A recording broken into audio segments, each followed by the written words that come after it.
Sorry, I was muted. Hello, everybody. Welcome to the live stream. Welcome to the race report, our instant reaction to this year's 24 hours of Le Mans. It has been a long couple of days, and just we are probably really tired. I'm sure a lot of you are as well. It's been a long 2 days of action at the 24 hours of Le Mans, but it has recently just concluded. And what a finish. I mean, what a result for Ferrari and AF Corsa. It's a new car, though, that's taken victory. The yellow 83 has finally done it. More on that in a moment. But viewers, welcome in to our instant reaction, our race report. Currently, the podium celebrations are going on as we speak. So we are literally coming off of the 24 hours of Le Mans finish. But I'm joined by my live stream co-host David.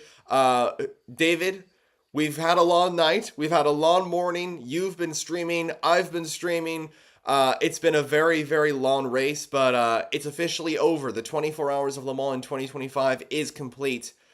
What are your thoughts just coming out of this race? Well, of course, it's always sad to come to an end of the Mans. There's 1 year until the next one, and all of course, I mean, there is a time for celebration, and last year was a totally different feeling because um, I mentioned this also in my morning report that it has been a different Le Mans this year. It Very has. clean race, um, and not a lot of like events and action. Of course, tight battles, but a very different amount that we're used to, and honestly, I think the results are more incredible than the actual race was. So awesome to see a new winner. It's three times in a row for Ferrari and three different cars for Ferrari, and that's just incredible. It shows how well all the team AF Course are. Of course, AF Course are driving the private cars, the 83 car that won, but also the two True. manufacturers' cars is driven by the AF Course team. So um, just showing that Ferrari has an incredible car and an incredible team around them to still have the pace to win them all and to do it in a comfortable fashion as they did. In terms of hypercar racing, of course, for 16 seconds, I guess, and I think it ended up being, and that's a good gap in hypercar terms for them all. It is, yeah, and I mean it was still a pretty close finish. I believe one of the closest in history. If I'm not mistaken, 2023 and 2024 were both a little bit closer than in 2025, by like a second or two. Still though, an impressive gap for an overall category. Um, I believe the top five cars finished in the top on the lead lap. All the other entries were either down a lap or down a couple of laps.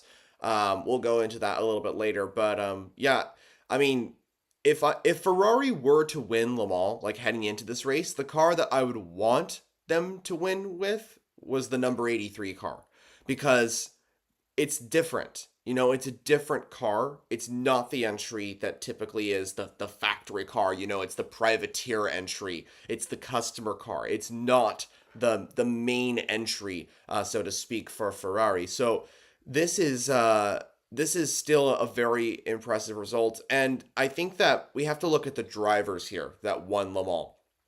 Robert Kubica. For many fans that are here today, we know Robert Kubica's story. He came from Formula One. He was super successful over there. David, you know as a Formula One fan that he was a driver that everybody was keeping an eye on. He won in 2008 with the BMW Williams team. Oh no, sorry, BMW Sauber team in Canada, where F1 is actually racing today. Um, and Kubica had that horrific crash in Raleigh. I think it was in 2011. Um, and it was just he went on this comeback story. You know, there was a lot of thoughts of like, could he come back and be as successful as he was? And he never really made it like a presence as strong as he did earlier in his career in Formula One. He did come back, thankfully, but he kind of moved over to endurance racing. He got very unlucky at Le Mans. I think it was in 2021 or 2022. I can't remember. With Team WRT. I can't remember exactly which year. Maybe it was 2023. But anyway, um, and he couldn't win in LMP2. He came over to Hypercar, instantly joined with AF Corsa, and instantly was quick. We knew that he had the pace, and finally, Kubica wins the 24 Hours of Le Mans overall. This will, no doubt in my mind, be his biggest achievement in his career, and one that I'm sure everybody will be remembering him from. Um, the two other racers are not as like huge as Kubica or any of the factory Ferrari racers. So it's good to see them finally winning Le Mans. This is also this means that every single Ferrari driver in the 499P besides Robert Schwartzman has won overall at Le Mans. So every single driver that's driven a 499P except Robert Schwartzman, who left after last season. Phil Hansen, Ye Yi, the first Chinese driver to win Le Mans overall, really big achievement for him. Phil Hansen, coming from LMP2, we knew he had talent. Finally, he's proven himself by winning Le Mans overall. This is a massive step forward in his career, a massive step forward in everybody's career who's won with the 83 car. And I think it's it's just amazing to see that the yellow car has finally won at Le Mans, and I'm really excited for that. And another thing I want to point out here is that I'm thankful that it wasn't a Ferrari domination of the podium, a 1, 2, 3. We had a mix of a Porsche in there. Kevin Estra, Lawrence Vantor, Matt Campbell securing second by just 14 seconds. I think it was 14 or 15 seconds, something like that. And the Porsche was actually pretty quick. And throughout the race, Porsche was Ferrari's main threat for the win. And even at the end, it came down to just a few seconds separating first and second, which was the 83 and the number 6 Porsche. So, yeah, I'm satisfied with the result. But as you said, David, it was still kind of in some ways uneventful. Yeah, and almost a little bit boring of a race. I mean, that's big words for Le Mans because Le Mans Right, is a huge race. And of course, a lot of things happened as well. But yeah, it was way more down to strategy. Porsche just had the strategy, and from going from last to second, Kevin Estre, that first stint he did was out of this world and will be remembered. Um, but yeah, it was a very strategy-filled race, with one safety car only lasting 40 minutes. Um, you couldn't the strategies weren't really changing, and was always going to be down to this last hour. And honestly, you mentioned it as well. The 83 car, with also being there last year, they were, let's remember, they were also here last year. They were close to winning last year. They were in the battle for the victory, but right. had an electronic problem at the end of the race, causing them to actually retire and not finish the race. That's for them to finish the job the year after, and for Ferrari to be looking as dominant as they were at periods of time this race, it just shows that Ferrari really knows what they're doing. I'm incredibly gutted that I didn't put them high in my predictions for the standings, but no, Ferrari really are the team to beat. They are the new Toyota. They are. True. If you want to go and win at Le Mans, you have to be a Ferrari. That's just how it is now, and winning with three different cars really emphasizes that. Um, but yeah, the 83 car, a team that's really outperforming some of the. Of course, they have two gold drivers and a platinum driver. If you know the ratings of different drivers, I won't go into that right now, but just means that they are Yiffy and Phil Hansen are outperforming real former Formula One drivers and factory drivers who has been driving these cars for years. Two young drivers performing at the highest level, and winning them all. That's out of this world. So yeah, really impressive stuff results wise, and just the perfect race in some way. The 83 car only really had one off, in my opinion, in the Mulsanne corner in the middle of the night. Hmm. And that was it. They drove the perfect race. together with Porsche, in my opinion, the Porsche number six car also had an incredibly good race and the almost perfect race. Of course, if they won, I would say that the same about them. So they did what they had to do for winning Le Mans, and that's why they won, in my opinion. No mistakes were made, and that's how you win. So Yeah, zero mistakes for the uh, 83. yeah, And then so also the number six Porsche, zero mistakes as well, if I'm not mistaken. And I was going to mention this because it's very important. The number six car effectively mimicked the result of the number seven Toyota from last year, starting at the back, going to second, and almost getting the win. It was very similar to what we saw at the number seven Toyota. Kevin Estra's pace in particular, very, very strong. I was very impressed with Porsche across this race. All three factory cars finished in the points, I believe, if I'm not mistaken. The lowest one was the number four, which finished in ninth, but still some pretty solid points. So that's really good for them in the points standings. That will lift them up quite a lot in the order. But yeah, it was an interesting race, I gotta say. In the other two classes, we should probably mention those two. LMP2 victory to another Polish squad, inter-Europol competition, their second win, this time with the number 43 car. Jakub Śmiechowski, Tom Dillman, and I believe the third race. Who's the third racer? Nick Yellowly, Nick Nick Yellowly. Yellowly. Yeah, Nick Yellowly. And wow, what a result for them, Inter Europol. If you're from Poland or a Polish racing fan, this is a really good Le Mans because Robert Kubica wins overall in hypercar, then Inter Europol and Schmiekowski wins over in LMP2. This is a very, very big result for Inter Europol.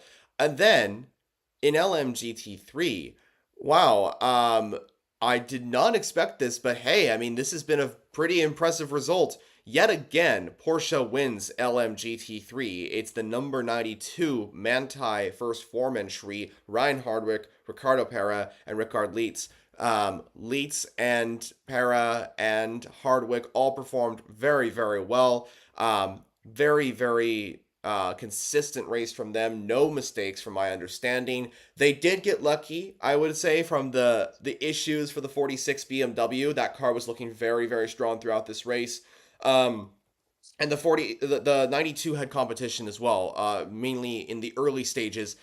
Ferrari, Lexus, BMW all looked strong to take the win. Aston Martin a little bit with the 27, but not as much towards the end. It was mainly a battle between Porsche, Ferrari, Lexus, and a little bit of BMW with the 46. So yeah, it's very interesting to see. Yeah, I mean, for you, just mentioning on your into Europol, they led from start to finish almost. Had a bit of a battle with Panis, but for them to take pole position and win the race, um, no, they didn't have pole position. Oh, sorry, that's Oh, my Heart of mistake. Racing. That was Matthias Best. Yeah, yeah, yeah, yeah. No, that's in LMP2. Oh, and LMP2. Yeah, that was Yeah, yeah, TDS. yeah, TDS. But for them to just again have almost this perfect race, they didn't make mistakes. They were always fighting for the lead, and they did it into Europol. It looked very much like the first win here in Le Mans a couple of years ago, and True. now they did it again. You can't really talk about them as an underdog anymore. Into Europol is a stable in LMP2 racing now, and just crazy. The little squad from Poland outperforming United Autosports, which is a huge team, of course, in LMP2. They didn't have a race to remember at all. No. So a lot of storylines there in LMP2, and LMP2 is just so difficult we mentioned this before, predict. A lot of things can happen, and so much down to setup and strategy. The same thing really can be said about LMGT3 this year. Um, they were also incredibly close together pace-wise, and it all came down True. to strategy and luck at the end. Of course, you mentioned the 46 car. Both BMWs, in fact, having to retire from the race, um, and Manthey just being there with the 92 car, pace-wise, having the pace to fight for victory, and then with a great strategy. That's how you win Le Mans. I mean, stay out of trouble, have the pace, and have a good strategy. That's the recipe, and it's so much easier to say than to do. But they just made it look so easy in the GT3 class. So yeah, really impressive stuff. Again, that's kind of story of Le Mans this year. Strategy calls and just consistency. No real big incidents, some solo incidents, and otherwise than that, pretty clean race. You could say there's maybe something about wheel nuts after so many tires falling off the cars this year. Of course, the 88 Proton Ford Mustang tire fell off and it crashed out. Yeah. The IDEX Sport number 18 tire fell off and crashed out. Toyota number 8 Gazoo Racing tire fell off and had to crawl back to the pits again. So many tires falling off. Um, so maybe something to look into what is happening with in the pits and with the wheel nuts. But no, honestly, just such a clean race. So much down to consistency, and the winners are the most consistent, and we can just see that on the results page. They did the best job staying out of trouble and having the best strategy.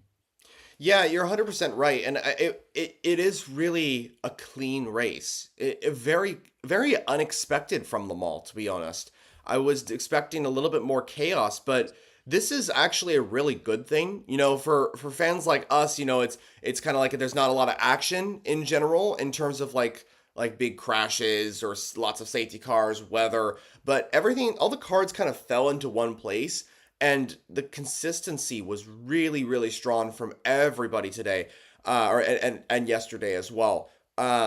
The biggest crash we had was with Chambok Bassi in the 24 Nielsen Racing LMP2. And that brought out, I think, the only safety car during the race. Was that correct, I believe?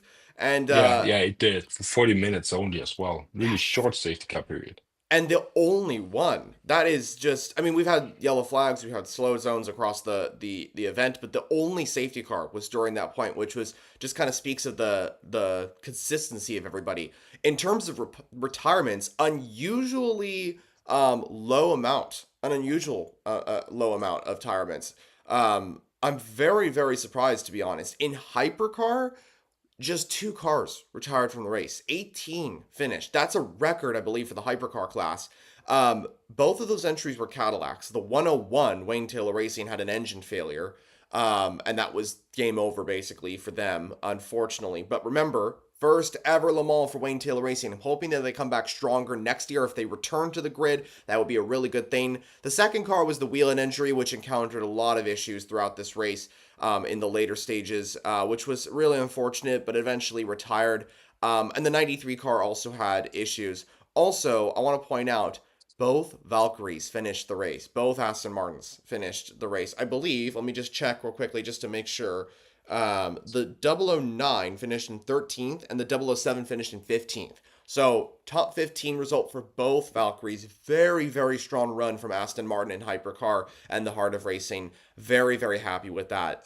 So, just in general, very interesting Le Mans. Very few retirements, mainly in LMGT3. There was some stuff. We had the Proton 88 Ford go off. The 95 McLaren had an issue. I believe the 60 had an engine failure, the Mercedes. So yeah, very, very, very interesting for sure. In terms of hypercar, Toyota. Well, we should probably mention them as well. Very, very difficult event for them. The first time we've had really a difficult event for Toyota at Le Mans since, I would say, probably 2013. That was the last time when Toyota were like really, really struggling. Unless you disagree, David. I can't think of another time when Toyota were this. 2015 was also a bad year for them, Yeah, that's coming true. right off the championship winning year. But yeah, Toyota really. I mean, I in some way, it's also fun to say that they had a bad result. They finished in the top 10 in an extremely competitive field In sixth. with the seven car that, yeah, with in sixth with the seven car that never really looked like having pace.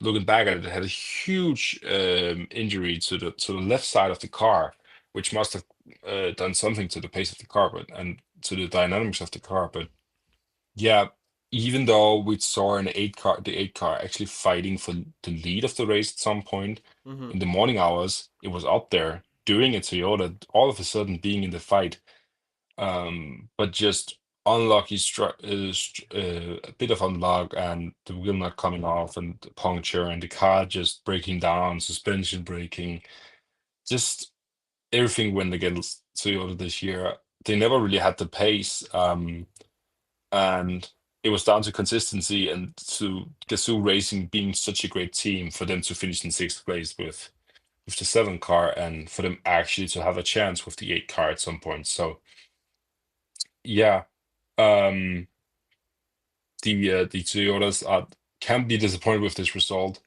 Toyota always want to fight for victory at Le Mans, and for them to have a best result of sixth is not what you want to look at in the mirrors. But honestly, look, if you think about where they were in terms of practice and in terms of qualifying, they can be pretty happy with this result.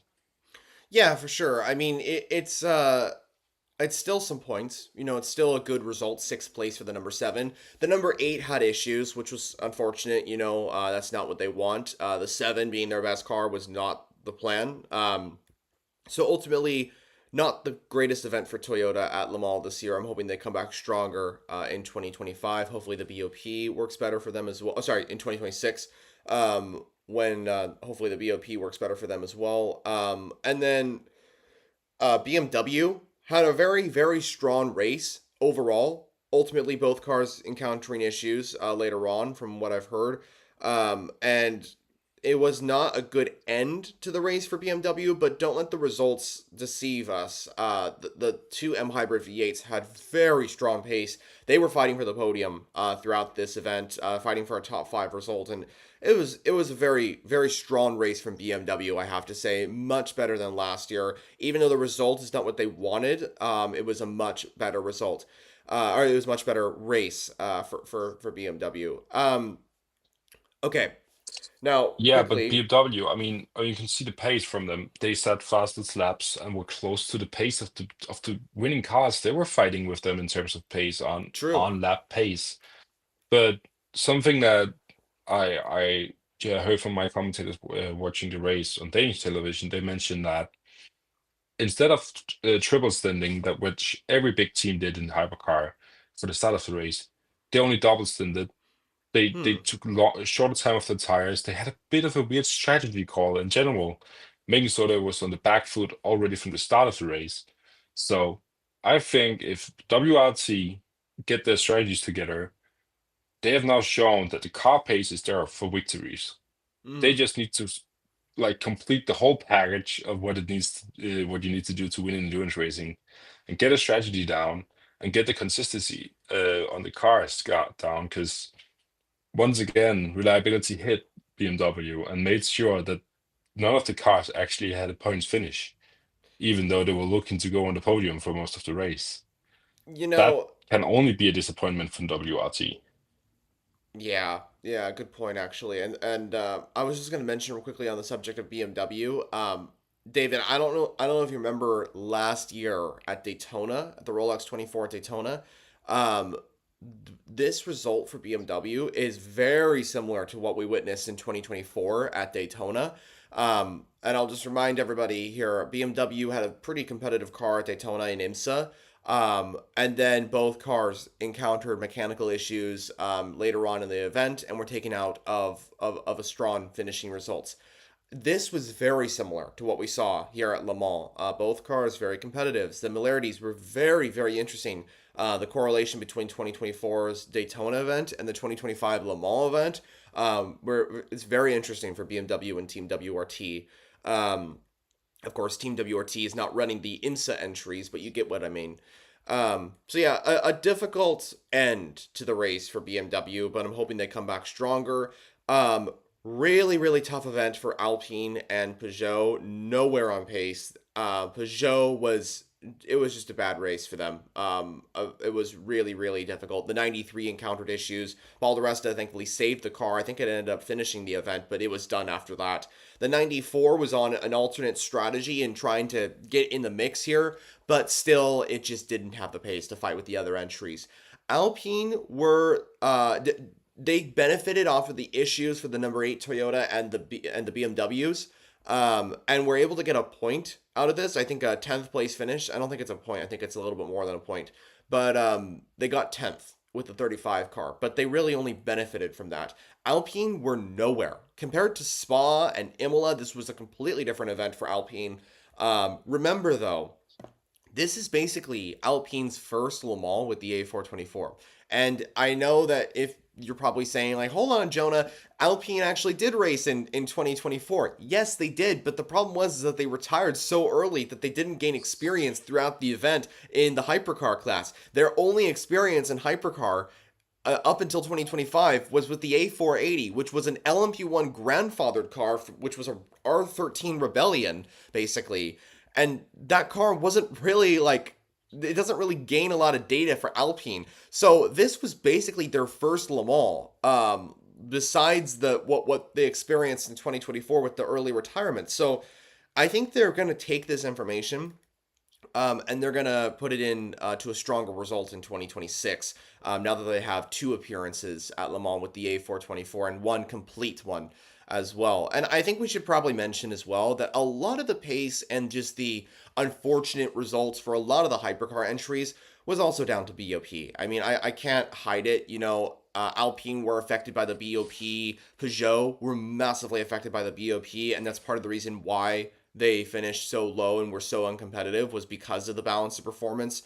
And part of the reason why Ferrari and Porsche were up there as well was because of the balance of performance. So I know that it's a very controversial topic, and I know that it's something that we should all kind of keep an eye on, but the facts are the facts. That's what I kind of take from this, is that the BOP did have an impact on a few of the results for the entries. It's not completely the impact. Like the complete impact is other factors like strategy, race craft, and reliability, pace from a car, just general pace. But what I am saying is that BOP did have a factor into the results, which is inevitable. We knew that was going to be the case. So yeah, Yeah, that's where I definitely, stand. definitely. I mean, yeah, definitely. I mean, but it's also really, really easy to just put the blame on, and that's the thing, which is been mentioned a few times with different drivers throughout this Le Mans, that of course you could easily go and say, oh, Ferrari won the race because they had a better BOP.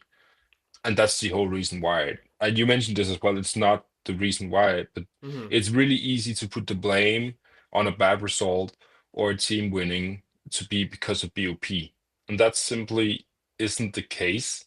Um, let's remember practice and qualifying. Ferrari were nowhere in terms of pace. They were They nowhere. didn't look like a car that was going to win this race, and they dominated the race looking in hindsight.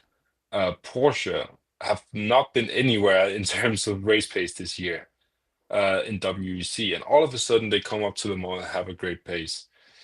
Aston Martin getting heavily favored by BOP, still finishing towards the back of the grid. Want to get back to them. Cadillac qualifying in pole position, first and second, not being anywhere near that quality in the race. So BOP is a factor, yes, and I agree with you in that thing that BOP certainly had an impact on the Peugeots. But for it to be the deciding factor of a race, and I think that's a discussion to be made, that we as racing fans should look more towards the team effort than Very much. towards, oh, it's only because of the BOP that Ferrari are dominating WEC right now, or that Porsche are dominating IMSA right now. It's not down to that, because you still have to be a competitive team, have a great car, have a great team around you, a great strategy. Otherwise, you will still lose the races. So, yeah, balance of performance of BOP is a factor, but it's not the deciding factor for It's how a not. race ends. So, I think there's a discussion to be made there. And of course, I think if you're a Peugeot, it's really easy to say we got hit by bad BOP, but it's also a losing argument for Peugeot to just say we just had a bad race because of that, because there were multiple other factors to Peugeot's race for having them have a bad result. You don't win any races by blaming BOP, but of course you can also lose races by having a bad one. So I agree with you in some way, but I think BOP is a bigger topic in the fans community than it actually is in terms of the teams, because it's so down to making close racing, and that's what we're getting. We're getting Le Mans to finishes with the top six, the top five on the same lap, the Yeah. same lap. So I think we should stop like almost complaining about BOP and say, yeah, Ferrari are dominating because they have great BOP, and instead just say, great, we have this BOP system because we're getting close racing throughout the field, and now multiple teams have a chance of winning. And we have so many manufacturers wanting to um, join WEC and IMSA because we have close racing and because a large audience loves to see close racing. So so yeah, I'm started being like a bit skeptic of POP, but now I actually think that it's the greatest thing, because what it's done to racing and what it's done to our class and Le Mans in general, it's just been so much closer because of POP. Yeah, I completely agree with your topic, and I think it's a very big subject. And if I know that a lot of people are wondering, like, what is BOP? Like, it's a very confusing topic. So one of these days, I'll make a video on it. I want to quickly mention something. Thank you so much, Christopher, for the $20 donation super chat. Oh Very, shit. very, very impressive. Thank you so much. And I'll just read this comment because it's the best thing I can do. Christopher says, "How about the Porsche number 6? Started last to finish P2. Porsche is getting better. I think the BOP is getting there, but I think it's getting closer, and all Ferraris had issues." Yes, I agree. The number 6 Porsche, very, very impressive run from them. They started 21st in the race. That was last in Hypercar. And I think I mentioned this earlier as well. They had a very similar result and similar race to what the number 7 Toyota did last year. It started last, finished second, very close to the nearest Ferrari. Number 6 Porsche, very similar result. Porsche in general, very good pace from them. It was a very difficult start to the WEC. This is arguably Porsche's best ever Le Mans to date in the hypercar class with the 963. So they can take a lot of confidence heading into next year that they will be strong. The 963 obviously runs really well here at Le Mans. And I started throughout the race and throughout qualifying, I started to see little hints of that IMSA pace that we were missing from the WEC. Maybe that was the good luck charm of Nick Tandy and Felipe Nasr there, but yeah, I mean it was pretty impressive stuff from Porsche. In fact, if I'm not mistaken, all Porsche drivers from IMSA raced in this event. So Matt Campbell, Mathieu Jaminet, Nick Tandy, and Felipe Nasr. The number 5 was leading pretty much the entire start of the race with Julian Adlauer. Very good pace from the number 5. The number 4 Porsche also did really well, was in a podium contention for quite a bit. It was in third place for a little bit. But I remember what hurt the number 5 and number 4 Porsches was that they both got drive-through penalties. Both of the entries got drive-through penalties in the night, and that really affected their races. Put them down the order, and it's unfortunate to see that, but hey, that's how it goes. So very good race from all 3 Porsche Penske Motorsport entries. They each got a good result in the points. So a solid finish for Porsche. And yeah, what do you think, David, on all this? Oh, I would say so as well. I mean, right now, if you ask Porsche if they're happy with the 2025 Le Mans, they will say no, because when Mm-hmm. you are Porsche, you want to win every single race you enter. So for them to finish second so close to the victory is a disappointment for the team. But looking a bit a bit further out, a bit looking at the championship standings and looking at WEC, this is a huge step forward, and they really should look to continue with this form. But yeah, I mean, as Porsche, you just gotta go for the victory in all times. And I thought about this. It's the only 2 teams that I could really see be happy going away from this Le Mans is Aston Martin and Ferrari. Ferrari won the race. They continue to show that they can win Le Mans and that they are the team to beat at Le Mans. Great stuff for them. And Aston Martin finishing the race, no problems. A completely new car and no problems in a 24-hour Le Mans race. That's impressive. So the two teams for me that can be happy, and the only two teams that can be really happy about this results from Le Mans in hypercar, I have to emphasize that it's only in hypercar I'm talking, is Aston Martin and Ferrari. Yeah, I could see that. I definitely think that Ferrari can be happy. As you said, 3 wins in a row. That's quite a statement. With the 83 now getting the victory. Aston Martin with the Valkyrie finishing a very good race from them. I could also say that Porsche had a pretty like satisfied. That's the word I was looking for. Following this result, they got second. It's not the win. It's not exactly what they were hoping for, but hey, it's still a really good result. And it's still a podium, their first podium at Le Mans since 2017. So I think that for me at least, Aston Martin, Heart of Racing, Ferrari, of course, and Porsche Penske Motorsport can be very satisfied with this event for sure. The others, they need to kind of take a look and see like, okay, what can we do better in 2026? Like what's going on? BMW needs to sort out their issues. Toyota doesn't have a they just kind of got bad luck. I'd say Toyota was actually really running really well. They just got bad luck. They just hope. I think their thing is more just hoping for a better result. Um, and Peugeot and Alpine also need to kind of take a look and see what's going on. Cadillac, we haven't mentioned them a lot. Very good performance from them, but still a disappointing race. They have a lot of work to do ahead of 2026. What their problem, I think, that they need to solve is they need to sort out their race pace. Their qualifying pace is amazing at Le Mans, pole position, 1-2 in qualifying. The race, though, they're not fast. They weren't fast. Same as 2024. Same, almost identical to 2024. Also, on the topic of Wayne Taylor Racing, because I've heard a lot of people say, oh, it was a horrible race for Wayne Taylor Racing. It was very disappointing. And yes, it was very, very difficult for Wayne Taylor Racing. However, remember, this is their first Le Mans. First Le Mans for Wayne Taylor himself since 2002 with Cadillac. So it's been a very long time since a Wayne Taylor name or anything like that was at Le Mans. And I think we have to remember where Whelen Engineering was and Action Express. And I think they are the perfect example to follow for Wayne Taylor Racing. Action Express in 2023, horrible race for them after contact. They got super unlucky. 2024 wasn't a great race either for them. 2025, though, they turned up the heat. In qualifying, Jack Aitken went fastest overall of any of the hypercar entries in Hyperpole 1. And in the race, Whelen Engineering and Action Express had really good pace. We're matching the pace of the Hertz Team Jota Cadillacs, and we're in the fight for a top 6 finish. They just got super unlucky. So Whelen Engineering, really good performance from them.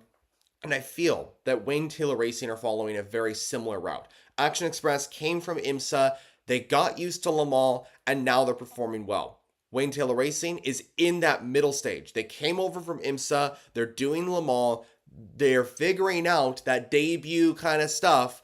And then I think once they kind of learn from what happened in 2025, if they come back in 2026, they're going to be much stronger with Cadillac. And I think that they're going to be kind of in a position where Action Express are. And hopefully Action Express themselves can take another step forward and fight for the win in 2026 after the performance they showed in 2025. That's if both teams come back in 2026. And I really hope they do.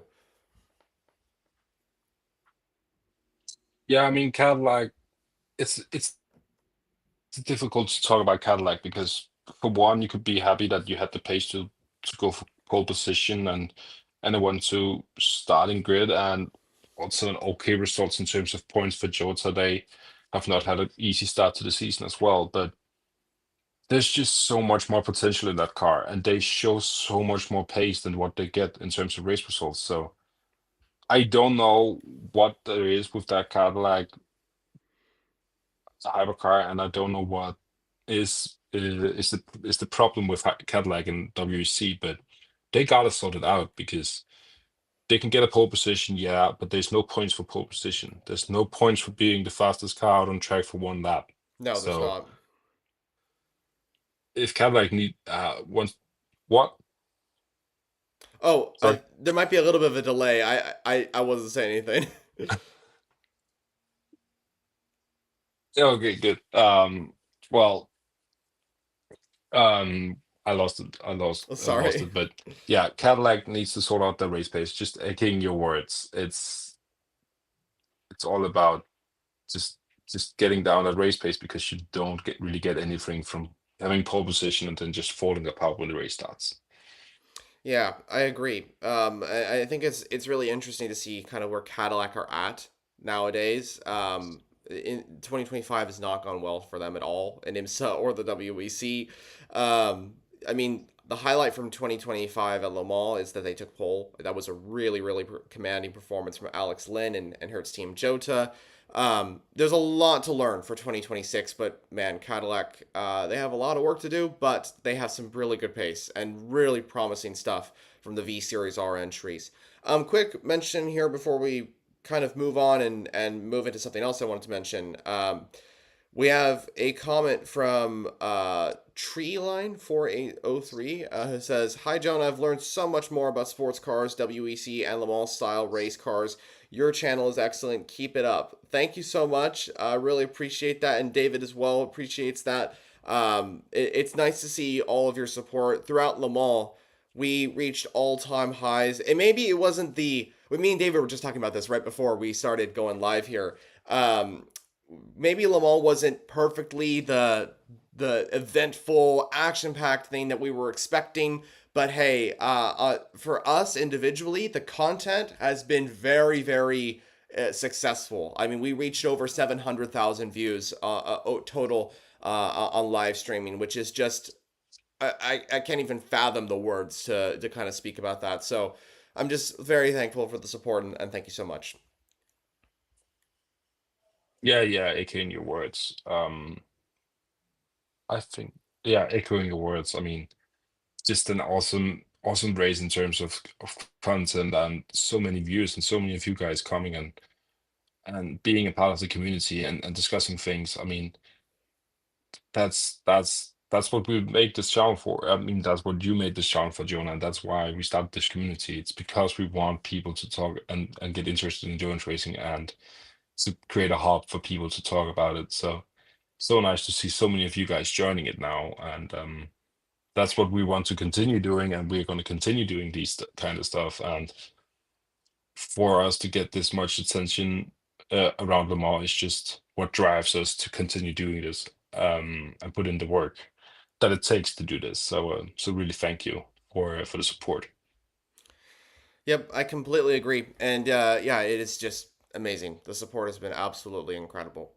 So, viewers, you might be wondering, with Le Mans over, what now? What's going on now? You know, if we've had so much going on throughout the 24 hours of Le Mans, we're now at a point where it's kind of like, what now? Well, here on the channel, still a few more things coming out from Le Mans. I'm going to be making some race reviews, race reports on kind of what happened. I have a report coming out. I want to talk about Ferrari and their victory with the 83 entry in a separate video. So a few more things from Le Mans. However, the racing scene is not over quite yet. In terms of World Endurance Championship action, all the entries from Le Mans, or at least the majority of them, are looking forward to the next event, which is in July. It's, I believe, on the weekend of the 13th. The 6 hours of Sao Paulo at the Interlagos circuit in Brazil. So we're heading to South America now for a round in Brazil, which last year was pretty eventful as well. It's a smaller race. We're not going to get the same at Le Mans. It's 6 hours. So still a ways to go, but they're preparing for that. But we're not going to be focusing on Brazil. We're going to be focusing on other series. David and I are going back to work on stuff, hopefully after a little bit of sleep so we can get caught up on all that. But we're going back to work this weekend because two big endurance races are happening, one of which is 24 hours. The 24 hours of Nürburgring, which features a battle for overall victory with GT3 cars. David, what are your thoughts on the 24 hours of Nürburgring? It's an epic race. Last year, we had a little bit of disappointment, but what are your hopes for the weekend coming up? Well, we have a triple header in general in terms of great 24-hour races. So we just finished Le Mans, huge race, the biggest race, in my opinion, at all, in terms of motorsports. And then we almost have the second place in that with Nürburgring 24 hours. Of course, the GTs only race. So many cars, so many different manufacturers, touring cars, GT3s, GT4s, GTX cars. GTX, So yep. yes, so many different teams and cars, and a completely different race than Le Mans. So interested to see what that ends up being. Hopefully, we have a full race this time and not red flags or the majority of it. But yeah, Nürburgring always a great race, always different. And I think now we have had a really clean Le Mans. I think if we have a clean Nürburgring, something is wrong because normally that track always takes its prisoners. So Nürburgring, huge race, 24 hours of Nürburgring next weekend. I mean, I need to catch up on some sleep because I will not be sleeping for those 24 hours either. Yeah, this is going to be a really big week as well. Not just because it's another 24-hour race, but because we have two races back to back. Viewers, we also have the IMSA Michelin Endurance Round. IMSA is back next week at Watkins Glen. So drivers from the Le Mans 24-hour will be coming back over to IMSA. Nick Tandy, Felipe Nasr, Mathieu Jaminet, Felipe Albuquerque, etc. They are coming back for this incredible race at Watkins Glen. Um, that's going to be happening on the 22nd after Nürburgring concludes. Thank goodness. I'm hoping that David and I can both cover the events. I know that David and I will be covering the 24 hours of Nürburgring. I will be doing a watch party at the start, and you and I will probably rejoin for a halfway distance live stream as the plan continues. A lot to look forward to for the Nürburgring, and then hopefully, if things all go to plan, I still need to figure out a few things because we've been focusing so much on Le Mans. Watkins Glen. I'm hoping that we can get a watch party in for that as well, but we'll see how that goes. Afterwards, we still don't have a break because we have another 24-hour race. That's the 24 hours of Spa. 76 cars on the grid for that event. So much to look forward to when it comes to these next two racing weeks. But first, me and David need some sleep after this Honestly, incredible yeah, race. yeah, yeah. Yeah, I mean, three 24 hours races back to back and races that you really don't want to miss anything from. You want to stay off for the whole thing. So yeah. Beautiful triple header, but man, I'm gonna need some sleep after these 3 weekends. And especially if the racing is as close as been this Le Mans. I mean, normally we get huge safety car periods where you can take a nap.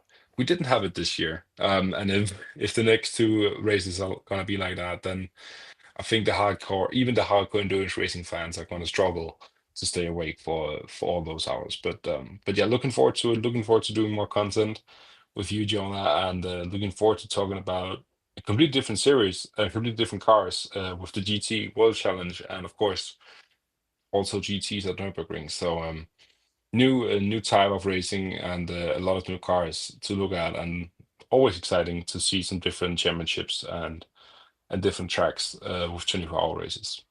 Yeah, a lot to look forward to. Nürburgring is an epic circuit. That's the Nordschleife. There's so much to look forward to. I'm really excited for that race coming up, as well as Watkins Glen and Spa.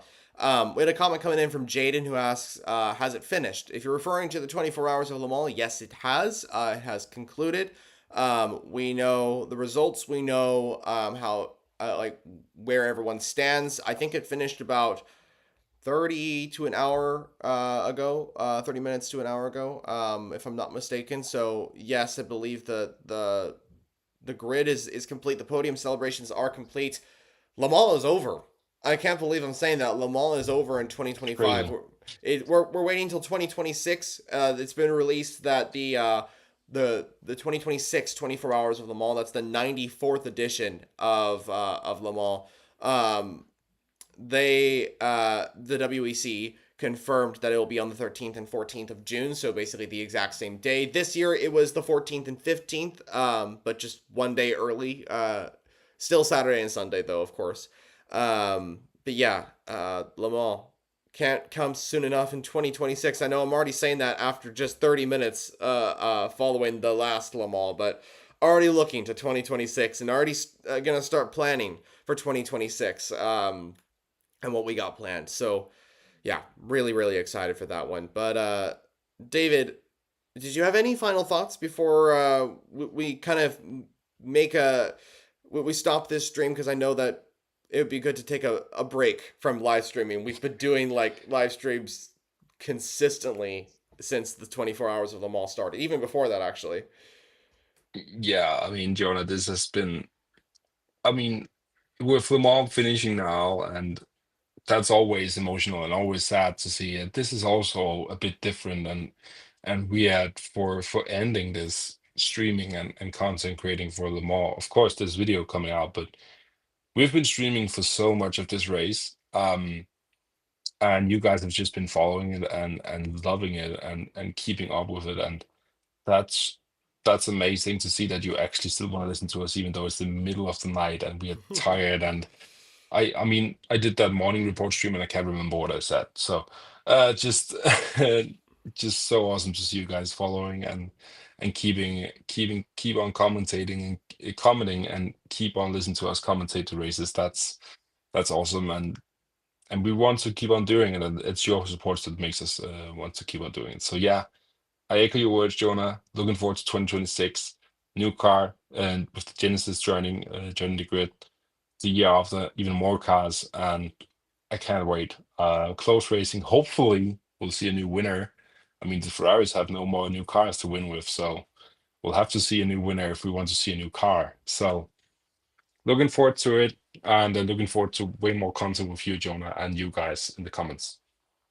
Yeah, I agree. I completely echo your words. And before I answer and continue on with that, we did have a comment a while ago, asking us both about whether we're gonna miss open cockpit cars at Le Mans. And I just wanted to quickly get your thoughts on that to not leave one of our community members here hanging on this question before we end off our stream here. David, just quickly, what are your thoughts on open cockpit cars? I mean, are you gonna miss them at Le Mans? Well, I missed the era of it. I missed those. I mean, I'm a huge Audi fan myself, so I missed the good old days with the Audi R8s and Audi Same. R10 TDIs and those silent killers almost with the diesel. Of course, not making a sound on track fighting Peugeot. So that was an era for itself. I think with the new cars and new regulations, there's so many more opportunities, and we saw some extremely high speeds beating some of the LMP1 speeds down to Molson Street this year. And I think each era has its own, but I miss the good old days with Audi fighting for victories with the open wheel cars, but open hood cars. But that's what I miss. I don't think I miss the cars looks more. I miss the era and the teams and the drivers and those types of Le Mans where it was it was different. But this era has its own rights and its own amazing stories. We're still writing them down, and I just love to be there with it and then live through it. So yeah, I'm gonna miss the era, but I miss the era, but no, I'm looking forward to the future. I echo your words as well. I mean, I'm also missing the era. I've seen the open cockpit cars in person recently, and they're just iconic. They're just iconic. Even the R8, I was looking inside the cockpit and kind of studying, like, okay, so this is how this works, and blah blah blah. At Laguna Seca when I was there recently, and it was just like it was so unique. But at the same time, safety matters. This is a sport where it can be very dangerous, and this is a better situation than what we got right now. So, okay, I'm rambling, but hey, that's okay.